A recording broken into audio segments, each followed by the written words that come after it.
said from the effect of wudu. From the effect of wudu. So they will have brightness. So Rasulullah ﷺ, he will have angels around this fountain, and he has the largest fountain.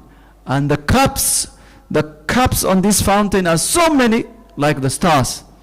And you drink it once only. لا يظمأ بعدها أبدا. You will not feel thirsty as you wait for the hisab. Once you drink 1 cup from that fountain, you will not feel thirsty. And you wait until your name is called. So that's the virtues and the blessings of doing wudu.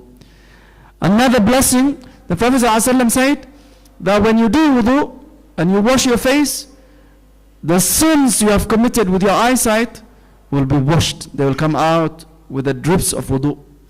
When you wash your hand, the sins you have committed with your hand will be washed. And the drips that coming out of your hand, the sins are falling. That's why we should not dry. It's not haram to dry after wudu, dry your hand or your face, but it's better to leave it. And when you wash your feet, same thing. The Prophet ﷺ said that when we do wudu, our ranks, our level in Jannah goes up, and the sins are removed, the darajat are increased. So he said, ألا أدلكم على ما يمحو الله بالخطايا ويرفع به الدرجات.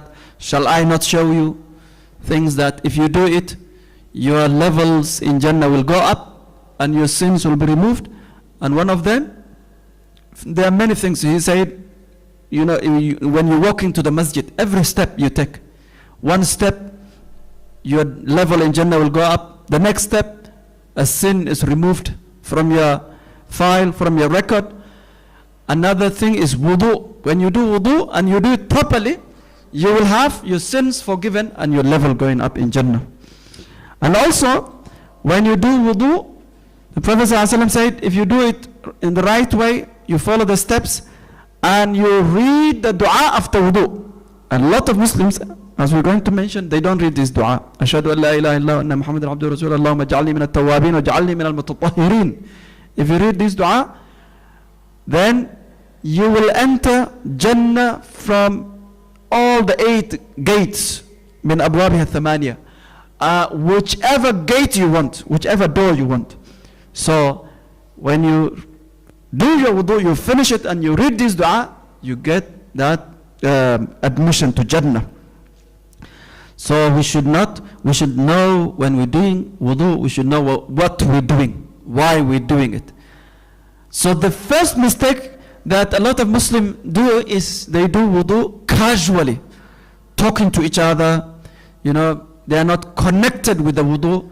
There is no spiritual connection with Allah during wudu. So this is a mistake.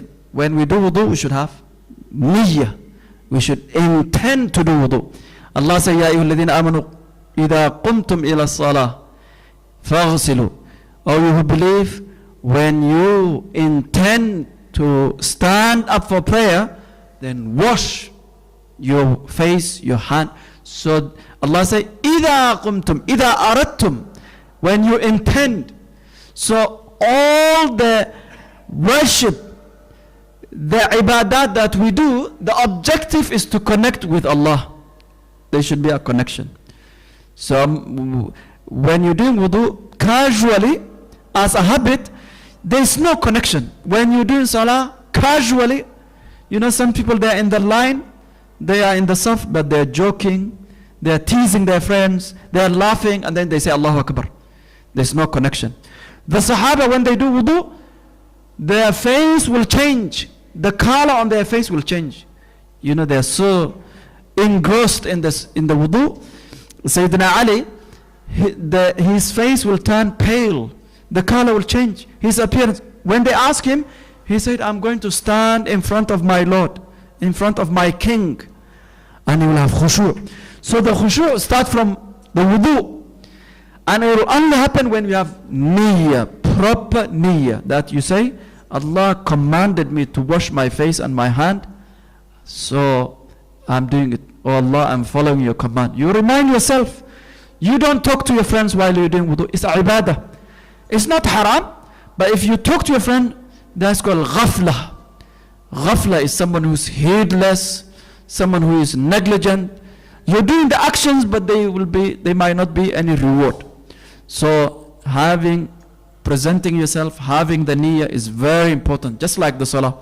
So when we do wudu, we should pay attention to our niyyah. We should revisit our niyyah, renew our niyyah, remind ourselves about our niyyah.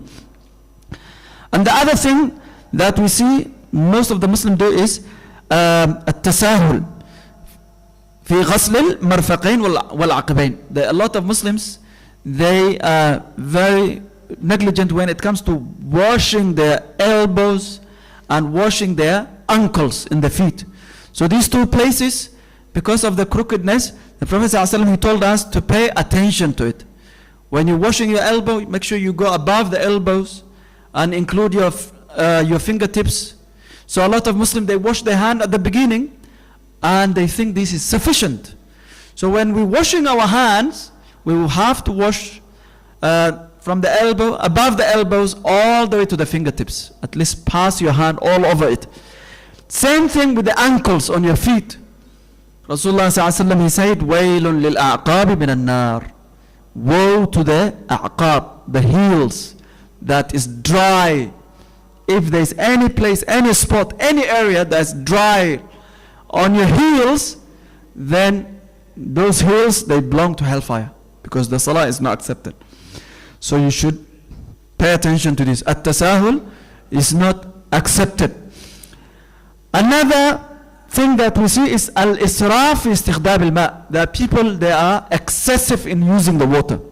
Rasulullah sallallahu alaihi wasallam, he said, when you're doing wudu, you should minimize the water you use. Even if there's a river in front of you, nahar, there's a river in front of you and you are using the water from the river, you should not wash more than 3 times. 3 times is the maximum. Anything more than 3 is israf, and you lose ajr when you commit something that's makruh. Makruh are things that are undesirable or disliked by Allah subhanahu wa ta'ala. So if you commit makruh, you lose ajr. If you wash more than 3 times, you lose ajr. So as a Muslim, minimum is just once. You wash your limbs once, that's enough. But if you want to do the sunnah, then up to 3 times. And you should not open the tap from beginning of the wudu to the end. Some people, they just open the tap and leave it. The water is running. Subhanallah, gallons of water they are spending it. The Prophet ﷺ, he used to make wudu with mud. Mud is a handful of water. If you fill your hand like this, that's the amount he used to make wudu with. And he will take shower with 4 of this. 4 of this mud. He will only use this for a shower, and he had thick hair. So israf, in many ayat, Allah says, وَلَا تُسْرِفُوا إِنَّ اللَّهَ لَا يُحِبُّ الْمُسْرِفِينَ. Allah, he doesn't like those who commit israf, extravagance or excessive use of things. Allah doesn't love those who are musrifin. إِنَّ الْمُبَذِّرِينَ كَانُوا إِخْوَانَ الشَّيَاطِينَ. Those who commit israf, they are the relatives of shayateen. So we should avoid excessive water, usage of water. Don't use too much water. Another mistake we see is Bismillah. So as when we're doing wudu, we should say Bismillah. It's not wajib, but it's sunnah to say Bismillah.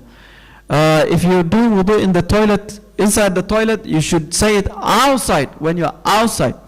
Or you should say it silently in your head. But if you're doing in wudu area, then you should say Bismillah. So everything we do in Islam, we should begin with Bismillah.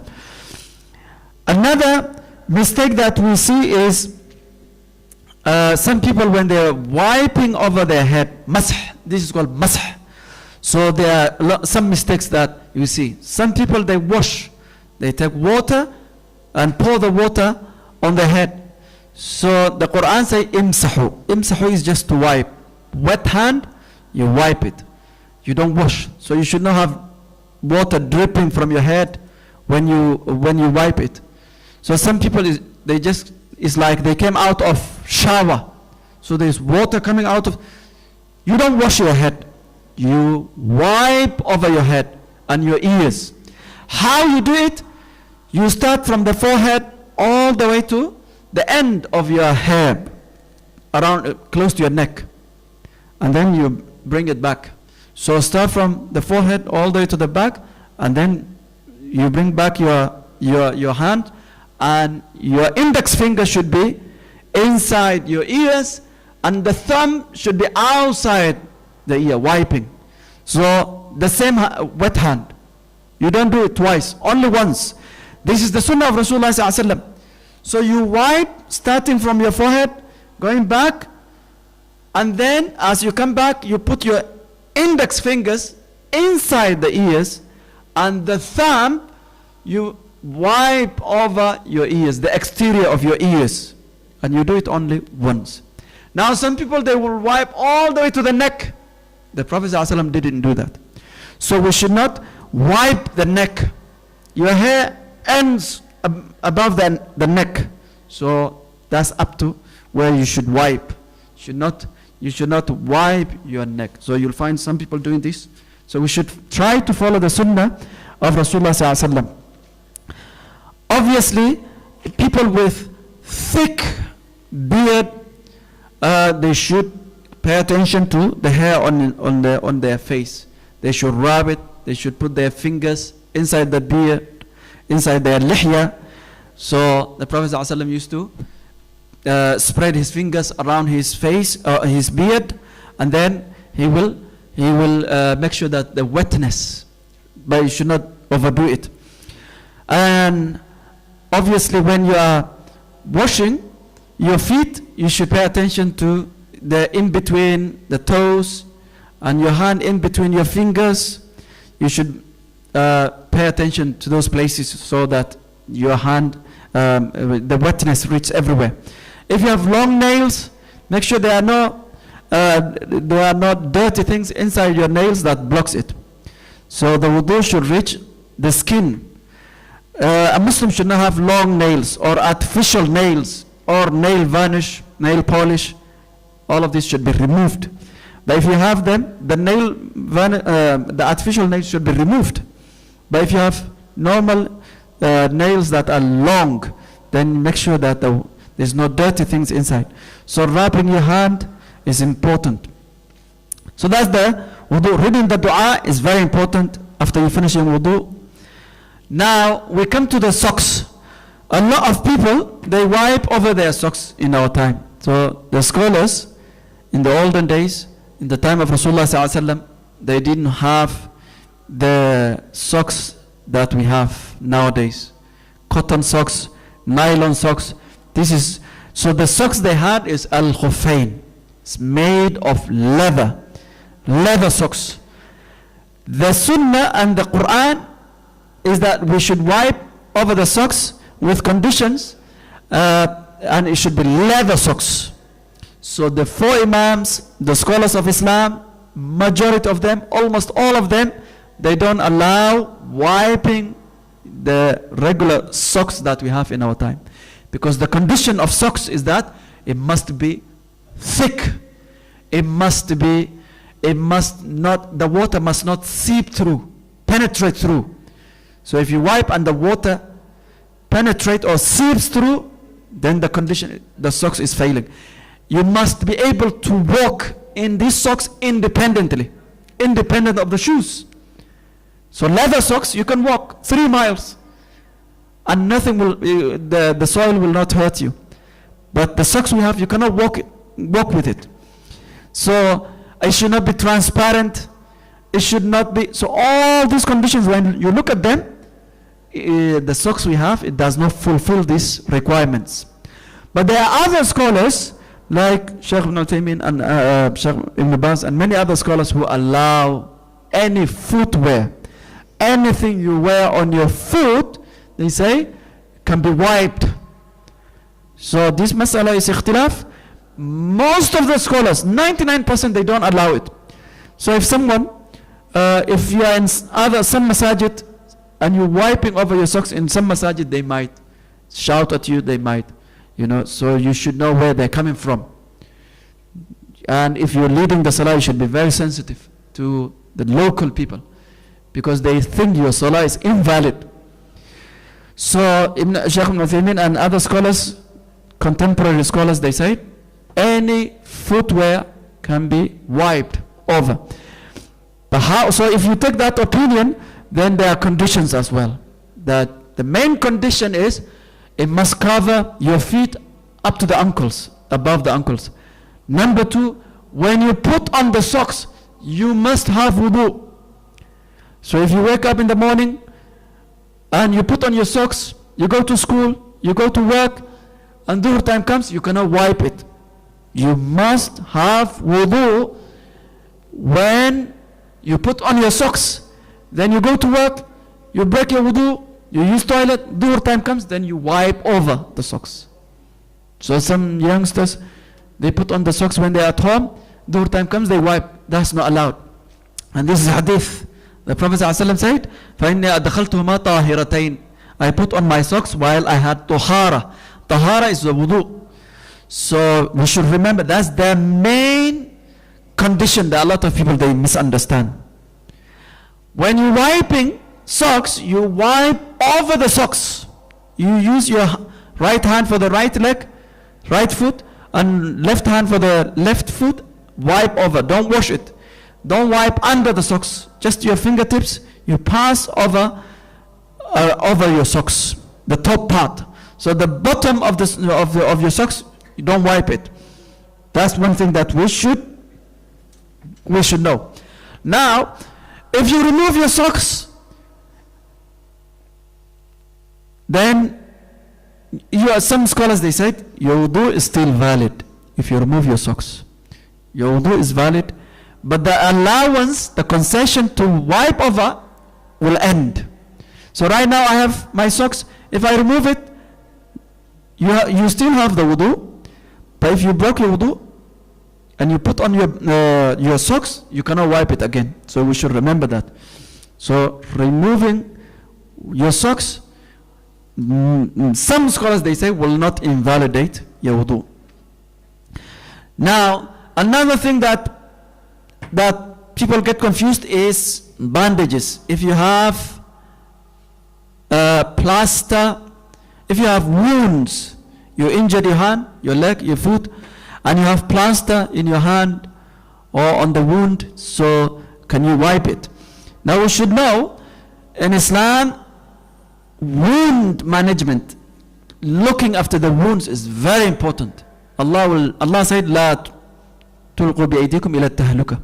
Don't destroy yourself. So we know if you have wounds and you wash, that will lead to the infection will spread. It will lead to excessive wounds. The skin, the disease will spread, or it will delay the healing. So we need to know that Allah subhanahu wa ta'ala is telling us, don't destroy yourself, don't harm yourself. La tulqu bi'aydikum ila tahluka. So you should always worry about infections. Now if you have wounds, the scholars, they said, is either covered or uncovered. If the wound is covered, then you have two options or three options. If it is possible to remove and wash your hand, that's good. But if it's not possible, you wipe over the plaster or the bandage or the cast. You wipe over it, and that's sufficient. You don't need to do tayammum. If wiping will harm you, then you wash the healthy part and then you do tayammum for the wound.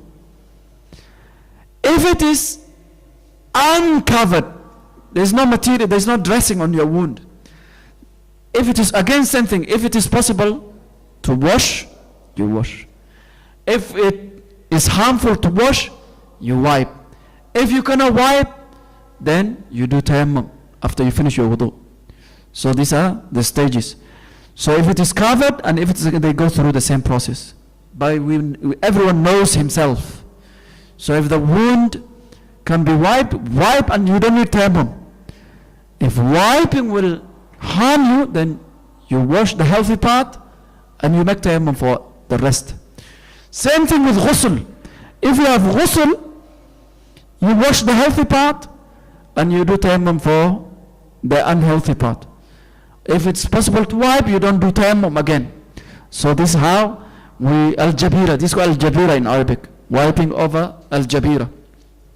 So these are the rules that we should be aware of. And also in some scholars, they say you can wipe over your imama. If you have imama, like the Arabs, they have imama that they wrap around their head and it's difficult to remove. You can wipe over it. So these are things that wipe, and these are the mistakes that we see in the wudu, and we should be aware of this. But the most important thing is wudu is very, very significant. The fada'il, if you read the fada'il of wudu, subhanallah, you will enjoy doing wudu. And as a Muslim, we should have wudu even while we're sleeping. It's sunnah to have. If you break your wudu, it's sunnah to renew your wudu. Be on wudu all the times, so shaitan is away from you. Even when you're going to bed, you should have wudu. And there are a lot of blessings in having wudu at all the time. Barakallahu li wa lakum fil Qur'an azim wa nafa'ani wa iyyakum bima fihi min al-ayati wa dhikri. Jazakumullahu khairan. Assalamu alaikum.